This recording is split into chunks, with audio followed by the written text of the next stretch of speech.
এনডিআরএফের সব চেষ্টা ব্যর্থ। নারিকেলকুঞ্জে নিখোঁজ যুবকের সন্ধানে এখন ভরসা দেশীয় জাল। নারিকেলকুঞ্জের জলে নিখোঁজ ধর্মজিৎ চাকমার সন্ধানে আজও কোনো সুখবর মেলেনি। উদ্ধার অভিযানের তৃতীয় দিন পার হতে চললেও নিখোঁজ যুবকের মৃতদেহ উদ্ধার করতে পারেনি প্রশাসন। ব্যর্থ এনডিআরএফ। অত্যাধুনিক সরঞ্জাম এবং অক্সিজেন সিলিন্ডার নিয়ে দীর্ঘক্ষণ ডুবুরিরা তল্লাশি চালালেও বিফল হতে হয়েছে তাদের। আধুনিক প্রযুক্তিতে কাজ না হওয়ায় শেষমেশ মাছ ধরার জাল ব্যবহার করে দেশীয় পদ্ধতিতে চলছে তল্লাশি। স্থানীয় মৎস্যজীবীদের সহায়তায় বড় বড় জাল ফেলে মৃতদেহটি খোঁজার চেষ্টা করা হচ্ছে।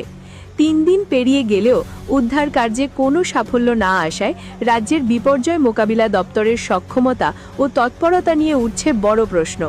বিকেল গড়িয়ে সন্ধ্যা নামলেও এখনও মেলেনি মরদেহের হদিশ। পরিবারের অপেক্ষার প্রহর দীর্ঘ থেকে দীর্ঘতর হচ্ছে। 2 দিন ধরে অক্সিজেন দিয়ে ঠোকানো হচ্ছে, ওই লাশটাকে এখনো পাওয়া যায়নি। এখন দেশি জোগাড় দিয়ে চেষ্টা করানো হচ্ছে, জাল দিয়ে বের দিয়ে বের।